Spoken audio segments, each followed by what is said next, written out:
Morning, David. What do you say to Lee and John and Steve and everyone else? Well, I think it's quite simple, really. Absolutely is mission possible, but we need to get the mindset right. Because I think to succeed in life, whether you're a journalist, a singer, footballer, whatever, you need three things, and that's ABD, I call it: ability, belief, and desire. Okay.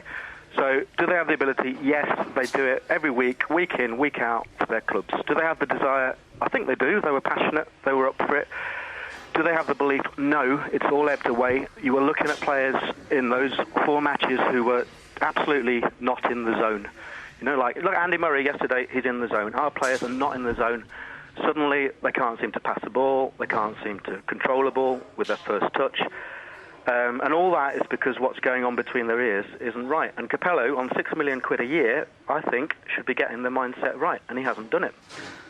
And that's what needs. So in terms of making it mission possible, there's only 3 mindsets, and I teach this on a program called Winning Edge, where we explain this stuff. And the 3 mindsets are these: 1 is you're expecting to fail, 2 is you're trying to avoid failure, and 3 is you're expecting to succeed. Okay, and those 11 players, with possibly a couple of exceptions, are in that second mindset all the time. Trying to avoid failure. Yeah, they're trying to avoid failure, and a lot of us do it a lot of the time, whatever jobs we're in. And when you try and do that, so it's a bit like if you're skiing down a slope and you're trying to avoid the tree in the middle of the slope, yeah? You're more likely to hit it because you're focusing on what you don't want. And that's or when you're teeing off with water on your right, you think, I don't want to put the ball in the water. Absolutely, and you get a wet ball. That's exactly what happens.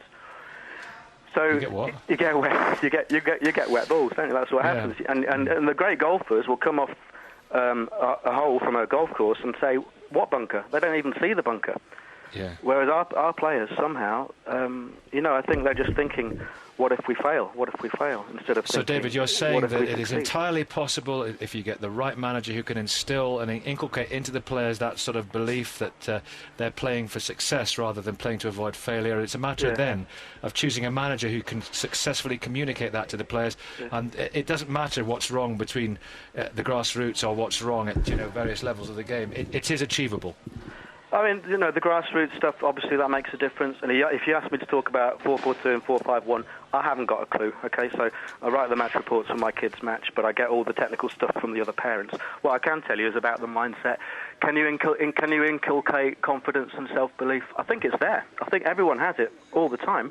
They just don't know how to dig it out. They haven't got the tools. They haven't been taught how to think properly, essentially. And that's what a good coach would do. That's what I do for a living.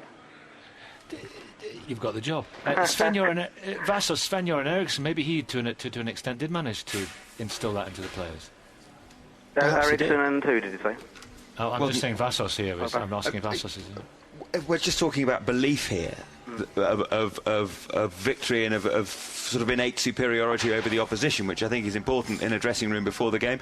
Sven-Göran Eriksson probably did it, but then Kevin Keegan probably did it very well. And look, we were talking about Fabio Capello's record before he became England manager. Everyone's fixated by this £6 million a year reported salary, unrivaled with any other coach at the World Cup. Look at Dunga, he's on less than £1 million a year. New Zealand manager, £25,000 a year, which we said what Capello would earn in a day and a half. But we're talking about a bloke who's won 9 titles in 16 seasons as a club coach. He's won the title everywhere he's been. He's won the Champions League. Surely he knows how to instill a bit of belief in a dressing room. Yes, you mean? Yeah.